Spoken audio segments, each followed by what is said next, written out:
it's Christina with the Sisyphean Journal. Today is extremely tangential. I want to talk about the shared impatience with the fact that we are uncovering so much fraud, so many crimes. You got the Diddy thing, you got the Epstein thing, and we're all like, why aren't there any arrests?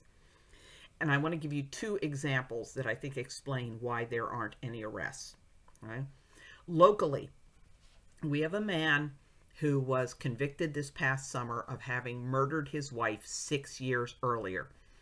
The day of his conviction, he told authorities that his missing girlfriend was actually in his crawl space. Police went. Sure enough, there was the dead missing girlfriend in the crawl space. It was over a month before they even charged him with it, and there is no end in sight for when the trial's going to happen. And it's hard to have a much more open and shut case than he's got the body in his crawl space. But it's not because the cops don't care. They were very, very upset when, it was confirmed that Jilly was dead. These cops had been called out there on a lot of domestic violence cases. They had tried to get her out of that situation. They already were sure, because the dead wife hadn't been found yet. The dead wife was missing, but they were pretty sure he had killed her. And they wanted to get her out of that situation. And they were heartbroken that they didn't succeed and that she had not run away and laid low to escape him. He had killed her. But they want to have an airtight case so the bastard doesn't get away with it. Even though he's in prison for killing the wife, they still want him to have that sentence, and they want Jilly to have her day in court. This is a guy who's just some broke schmo who probably only has a public defender, okay? Not the best lawyer in the world. Now, let's jump to somebody who can afford a good lawyer.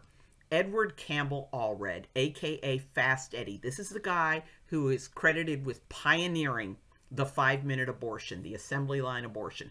One of his admirers said that Edward Allred did for abortion what Ray Kroc did for hamburgers. Okay? He was caught dead to rights paying kickbacks for abortion referrals. They got a warrant, they went in, they got all the paperwork, and they saw that there was this referral service. He was given like $75 for every woman they sent to him for an abortion. It was right there. You had every last bit of evidence. He got a lawyer that managed to beat that on the grounds that the wrong judge had signed the warrant. I can't remember whether it was supposed to be a federal charge and a state judge signed it, or it was a state judge and a state crime and a federal judge signed the warrant. But basically, he got it all declared fruit of the poison tree, inadmissible from here on in, forget about it, ain't gonna happen. When all the evidence was right there, guy totally got away with it. And this was only one lawyer that this man had. The people we are looking at in Congress and these NGOs and these other powerful people, these are people rich enough to pretty much buy the entire American Bar Association.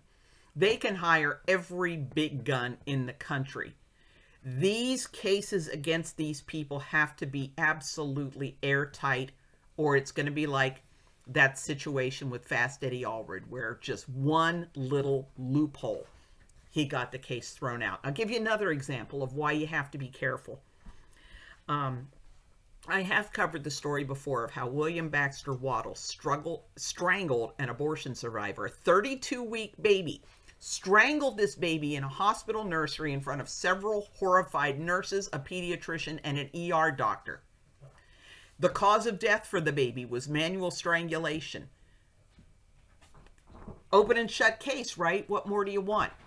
He got a hung jury because somebody got word to the jury that there was a California definition of death, which was irreversible cessation of brain function.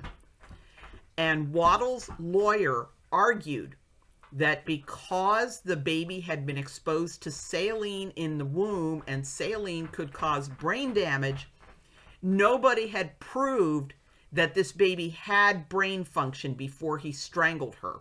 And if you had not proved that she had brain function, you could not prove that he caused her brain function to cease. Hung jury twice. Beat the rap. We do not want things like that happening. We do not want these people walking because they've got a clever lawyer who does a better job than the prosecutors do. So I know that the clock is ticking. We probably only have until midterms to get this done. And I am betting that they are looking very carefully, not just at the evidence they have, but what lawyers these people are likely to bring on board and what strategies those lawyers are likely to use. So it's hard to be patient. We want to see the perp walks, but we don't want to see the perp walk and then the person gets away with it, like Fast Eddie Allred got away with paying kickbacks for abortion referrals, or like William Waddle got away with strangling that baby in front of witnesses. It's hard, but we have to be patient.